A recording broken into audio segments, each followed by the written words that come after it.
Salom qadrdon muxlislar, kanalimizga xush kelibsiz. Bugun faqat eng muhim va tezkor futbol yangiliklari haqida gaplashamiz. Bizni qo'llab-quvvatlash uchun obuna bo'lishni va like bosishni unutmang.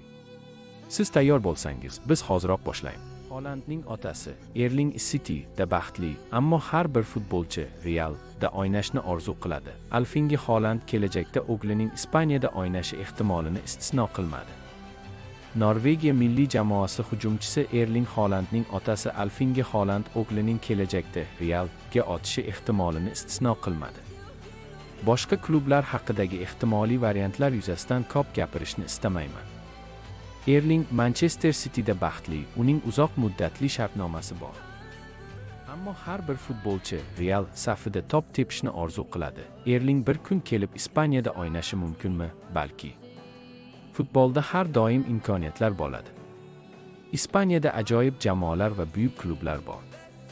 Hech qachon aniq aytib bo'lmaydi, ammo hozir u Angliyada o'zini baxtli his qilyapti, dedi Erling DAZN nashriga bergan intervyusida.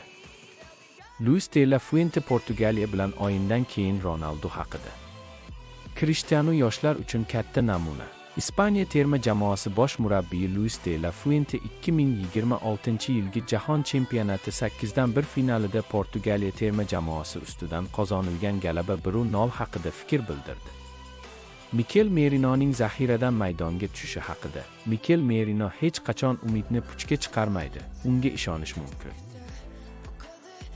O'yin oldidan Cristiano Ronaldo bilan quchoqlashishi haqida. Biz vaqti bilan gaplashib turamiz va men uning qadriyatlari, u nimani ifodalashi, sportga bo'lgan munosabatining katta muxlisiman hamda u yoshlar uchun namuna deb hisoblayman.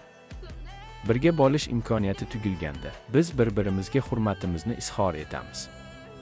Chorak finaldagi raqib haqida. Biz chorak finalga chiqqanimizning o'zini nishonlayapmiz. Kim bilan o'ynashimizdan qat'i nazar, o'yinga tayyormiz. Ronaldoning Ispaniyaga qarshi o'yindagi to'liq statistikasi.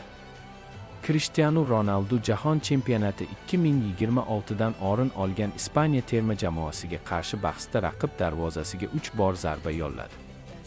Portugaliya milliy jamoasi 8dan 1 finalda ispanlarga 0-1 hisobida imkoniyatni boy berib, turnirdagi ishtirokini yakunladi. Ushbu uchrashuvda 41 yoshli hujumchi raqib darvoza sohasiga 2 ta aniq zarba yo'lladi va bir marta noaniq harakat qildi.